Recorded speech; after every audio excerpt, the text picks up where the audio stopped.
Episode 121। Reyansh हैरानी भरी नजरों से उस लड़की को देखे जा रहा था। रेयांश अपने मन में, क्या ये लड़की मेरा पीछे करते हुए यहाँ तक आ गई? इसे तो मैं अभी बताता हूँ, आज इससे सॉरी बुलवा कर ही रहूंगा। रेयांश तुरंत ही कॉल कट करके नीचे आने लगता है। वही वो गार्ड आकर उस बूढ़े आदमी से कहता है, ठीक है साहब ने आपको अंदर बुलाया है। वो बूढ़ा आदमी गार्ड को शुक्रिया करके दोनों लड़कियों के साथ अंदर चला जाता है। इधर राम बेसब्री से गेट की ओर देखे जा रहा था। तभी उसे वो बूढ़ा आदमी और उसके साथ दोनों लड़कियां आती हुई दिखाई दी। तब तक रेयांश भी नीचे आ चुका था, लेकिन राम को देखते ही वो रुक गया और सब कुछ समझने की कोशिश करने लगा। वो बूढ़ा आदमी राम को देखते ही उसके पैर छूने के लिए जैसे ही झुका, राम ने जल्दी से उसके कंधों को पकड़कर रोक लिया और कहा, ये आप क्या कर रहे हैं बाबा? आप तो हमारे पिता समान हैं और पिता कभी भी बेटे के सामने झुकता नहीं है। विश्वा मुस्कुराकर कहता है, वाह, जैसा आपका नाम वैसी आपकी शख्सियत है। आज मुझे यकीन हुआ कि क्यों मेरा बेटा बस आपके ही गुण गाता था और आपके साथ ही रहना चाहता था, लेकिन फिर वो हम सबको छोड़कर चला गया।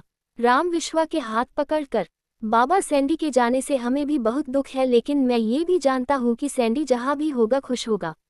विश्वा मुस्कुराकर, हाँ बिल्कुल मालिक। फिर चित्रा को आगे करके कहता है, ये मेरी पोती है चित्रा, इसकी 3 दिन बाद शादी है।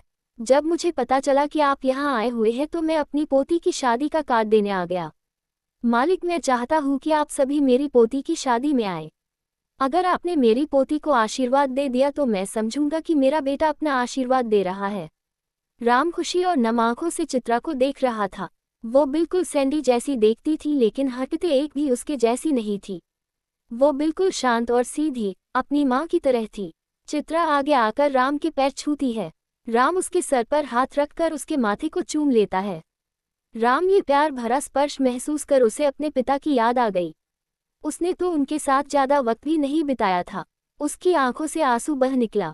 तभी सिया चित्रा के पास आकर उसके आंसू साफ करके कहती है, नहीं बिल्कुल नहीं रोते हैं, हम तुम्हारे माता पिता के ही जैसे हैं।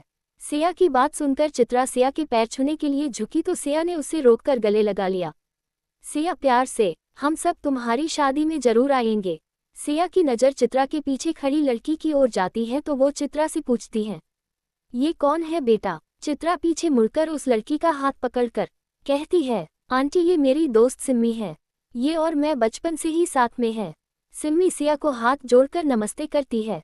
इधर रेयांश अपने मन में, इसकी शादी हो रही है, वो भी इतनी जल्दी, अभी इसे शादी करने की क्या जरूरत थी? इसे तो अभी पढ़ाई पर ध्यान देना चाहिए। क्या मैं मना कर दूं?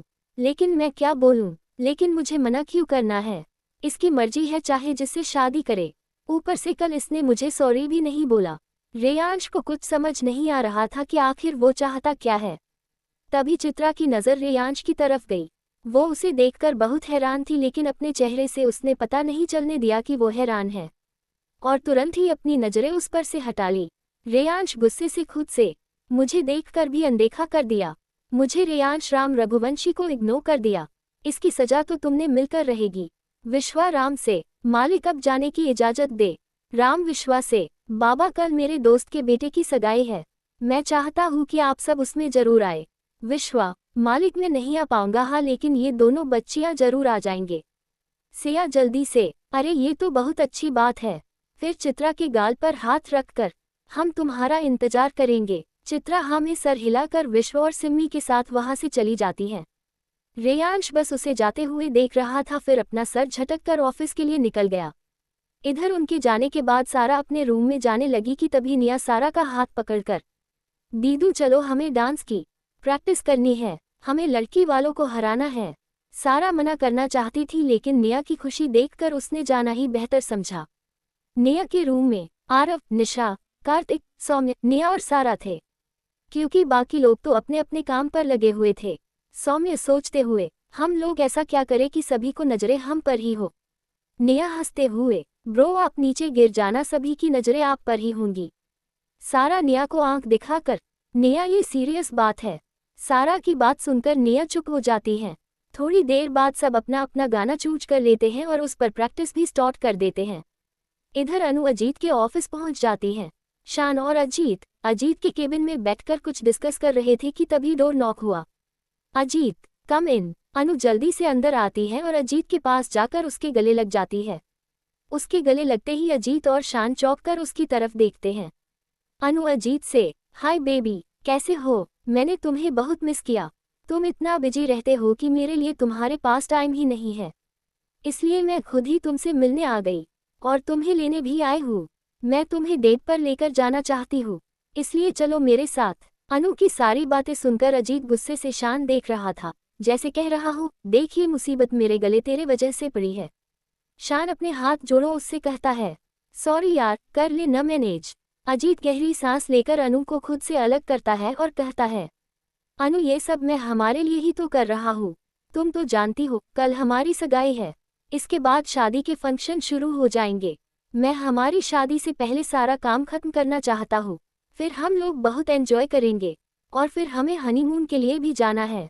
तो बेबी समझो मेरी प्रॉब्लम को, अभी मैं कहीं नहीं जा सकता तुम्हारे साथ। अजीत इतना प्यार से अनु को बोलता है कि बेचारी अनु अजीत का इतना प्यार देख आसमान में उड़ने लगती है। उसके कानों में बस हनीमून की बात ही गूंज रही थी। अनु तो खुली आंखों से सपने भी देखने लगती है कि वो और अजीत पेरिस में हनीमून मना रहे हैं। अजीत की आवाज से अनु अपनी सपनों की दुनिया से बाहर आती है और कहती है, ओ बेबी, आप न काम करो, मैं जा रही हूँ। इतना कहकर अनु तुरंत ही चली जाती है। उसके जाते ही अजीत थककर कुर्सी पर बैठ जाता है और कहता है, यार आज ये मुसीबत यहाँ कैसे आ गई? शान हंसते हुए, कंफर्म करने आई थी कि तुम शादी को लेकर सीरियस हो कि नहीं। अजीत शान के पेट पर एक घुसा मरते हुए कहता है, साले, ये सब तेरी वजह से हुआ है। तेरी दोस्ती में मुझे क्या क्या करना पड़ता है। शान हंसते हुए, बस कुछ दिन की बात है, मैनेज कर ले। जैसे ही मेरा प्लान सक्सेस होता है तुझे भी आज़ादी मिल जाएगी इस सब से। अजीत शान के गले लग, तेरे लिए तो मैं सारी जिंदगी इंतजार करने को तैयार हूँ। इधर दोनों दोस्त एक दूसरे पर प्यार जाता रहे थे तो वही दूसरी ओर अनु शनि को कॉल करके कहती है, ब्रो यहाँ तो सब वैसे ही चल रहा है जैसे हमने सोचा था। वो अजीत बिल्कुल मेरी मुट्ठी में है, आप बस उस शान का कुछ करो। शनि हंसते हुए, बहुत जल्द होगा मेरी बहन, तुम चिंता मत करो। ऐसा खेल खेला है को शान इससे बाहर नहीं आ पाएगा। बहुत जल्द सब कुछ हमारे हाथ में होगा और वो शान जेल में। अनु फिर ऑफ कहकर कॉल कर देती है और पार्लर चली जाती है क्योंकि अपनी सगाई में उसे बहुत सुंदर दिखना था। इधर घर में सारे भाई बहन मिलकर डांस की प्रैक्टिस कर रहे थे। उन्हें प्रैक्टिस करते हुए शाम हो जाती है। तब तक रियांश और अजीत, शान भी ऑफिस से आ जाते हैं। सिया उनके लिए पानी लेकर आती है। रियांश पानी पीते हुए शान से, शान आपका प्रोजेक्ट कैसा चल रहा है? मैंने सुना है था कि आपने चाचा जी ने काफ़ी प्रॉब्लम क्रिएट की थी उसमें। अगर मेरी कोई हेल्प चाहिए हो तो ज़रूर बताना। रियांश एक तीखी मुस्कान के साथ शान से कहता है। शान रियांश की बात सुनकर अपने मन में, ओ तो मेरा साला बहुत स्मार्ट बन रहा है, इसे तो मैं अभी बताता हूँ। शान एक फीकी मुस्कान के साथ, अरे नहीं, ये छोटी मोटी प्रॉब्लम को सॉल्व करना तो मेरे बाएं हाथ का खेल है। तुम परेशान मत हो, मैंने सब कुछ हैंडल कर लिया है। रियांश एटीट्यूड से, हाँ लेकिन फिर भी कभी भी हेल्प की ज़रूरत हो ज़रूर बताना। शान भी एटीट्यूड, उसकी नौबत ही नहीं आएगी। अजीत दोनों को देखकर मन में, मुझे ऐसा क्यों लग रहा है कि जैसे दोनों के बीच कोल्ड वॉर चल रही है और दोनों ही एक दूसरे को गिराने में लगे हैं। रियांश सिया से पूछता है जो किचन में कुछ काम कर रही थी, मॉम जान कहाँ है? रियांश का सवाल सुनकर शान की भी आंखों में चमक आ जाती है और वो भी बड़ी ही बेताबी से सिया के जवाब का इंतजार करने लगता है। सिया किचन में काम करते हुए, सभी बच्चे डांस की प्रैक्टिस कर रहे हैं। ऊपर सभी गुड़िया के रूम में हैं। रियांश खड़े होते हुए, औप मैं जाकर देखता हूँ। शान भी जल्दी से खड़े होकर, मैं भी चलता हूँ साथ में। रियांश शान को घूरने लगता है क्योंकि वो उससे आगे जाने लगा था। जब शान को लगा कि उसके साथ कोई नहीं है तो उसने पीछे मुड़कर देखा तो रियांश और अजीत उसे ही घूर रहे थे। शान नकली मुस्कान के साथ कहता है, वो मैं डांस देखने के लिए एक्साइटेड था इसलिए आगे आगे जाने लगा था। रियांश और अजीत कुछ न कहकर बस आगे चलने लगता है। शान अपने बालों में हाथ फेरते हुए सांस छोड़कर उनके पीछे चलने लगता है। रियांश और शान, अजीत जैसे ही सारा के रूम में जाते हैं तो देखते हैं कि सारा आराम से बेड पर बैठी हुई थी और सभी एक एक करके डांस कर रहे थे। शान तो डांस को भूल ही गया, वो बस सारा को देखने लगा। सुबह से अब उसने सारा को देखा था। सारा को जब अपने ऊपर किसी की नज़रों की तपिश महसूस हुई तो उसने पीछे मुड़कर देखा तो उसकी नज़रें शान से जा मिली। जो उसकी हो और प्यार भरी नजरों से देखे जा रहा था। सारा ने तुरंत ही नजर हटा ली। रेयांश सबसे, चलो अब सब बंद करो डांस, डिनर के लिए सभी नीचे चलो, तब तक हम लोग कपड़े बदल कर आते हैं। सभी एक साथ हमें सर हिला देते हैं और अपने अपने रूम में चले जाते हैं। रेयांश भी जाने लगता है कि उसकी नज़र शान पर पड़ी, जो दरवाजे से टेक लगाकर खड़ा हुआ था। रेयांश शान के कंधे पर हाथ रख, हेलो मिस्टर। रेयांश की आवाज़ से शान हड़बड़ा जाता है और सीधा खड़ा होकर कहता है, हाँ क्या हुआ? रेयांश भी वैसे ही, वही मैं आपसे पूछ रहा हूँ कि क्या हुआ जो ऐसे खड़े हो? जाओ अपने रूम में। शान हाँ कहकर तुरंत ही गायब हो जाता है। शान के जाते ही रेयांश भी चला जाता है। थोड़ी देर बाद सभी डाइनिंग टेबल पर बैठकर डिनर कर रहे थे। आज प्राची पहले से टेबल पर मौजूद थी, जिसे देखकर सब बहुत खुश थे। खाना खाकर सभी सोने चले जाते हैं क्योंकि कल सगाई थी, इसलिए सबको जल्दी उठना था। अगला दिन सुबह से सब इधर उधर काम पर लगे हुए थे। मानवी और विक्रांत बहुत एक्साइटेड थे अजीत की सगाई को लेकर। ऊपर खड़े अजीत और शान सभी को देख रहे, जो तैयारियों में बिल्कुल मस्त थे। उन्हें किसी चीज का कोई होश ही नहीं था। अजीत शान से, यार मुझे न बुरा लग रहा है, देख मॉम डैड और बाकी सब कितना खुश हैं। जब इन्हें पता चलेगा कि ये सब झूठ है तो सबको कितनी तकलीफ होगी। शान भी नीचे देखते हुए, अच्छा तो मुझे भी नहीं लग रहा है, सबकी फीलिंग के साथ खेलते हुए, लेकिन तू जानता है ना हमारे पर और कोई रास्ता नहीं है। अजीत शान के कंधे पर हाथ रखकर, इसलिए ही तो तेरा साथ दे रहा हूँ। चल अब नीचे, मेरे ससुराल वाले आने वाले होंगे। शान और अजीत नीचे आते हैं। सभी फैमिली वाले रेडी होकर आ गए थे। इधर अनु और उसकी फैमिली भी आ गई थी। शान तो उनसे मिलने भी नहीं गया था, इससे अनु की फैमिली को कोई फर्क नहीं पड़ा। सभी एक दूसरे से मिले। अजीत और अनु को साथ में स्टेज पर बैठा दिया गया था। अचानक ही सारी लाइट ऑफ हो गई।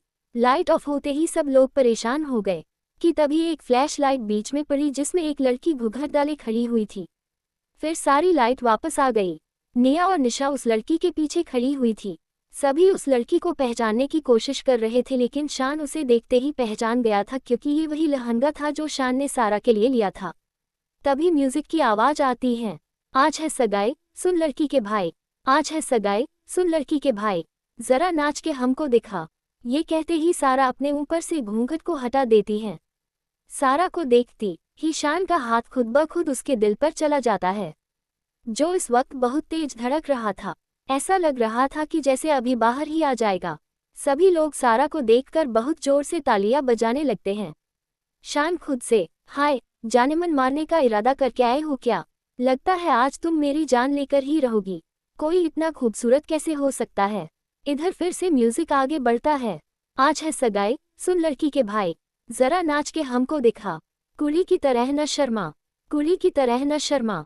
हाय, तू मेरी गल मान जा, हाँ तू मेरी गल मान जा।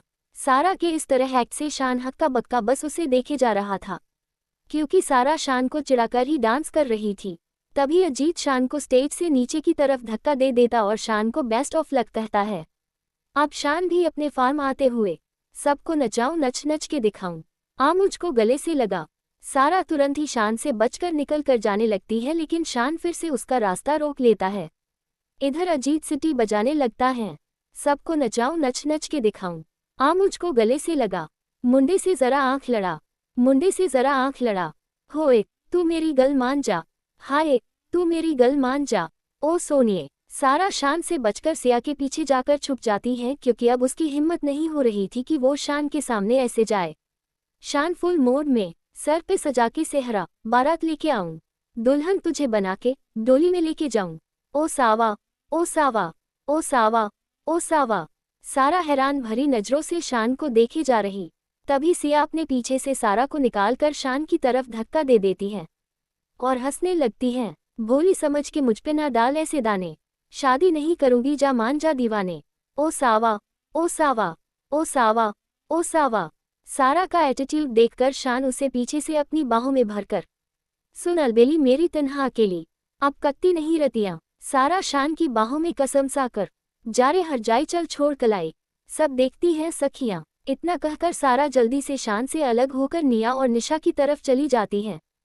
फिर तीनों साथ में, तू मेरी गल मान जा, तू मेरी गल मान जा, कहती है मेरी सखियां, दिल में है चोर तेरे, क्यों हाथ धो के ऐसे पीछे पड़ा है मेरे, ओ सावा, ओ सावा,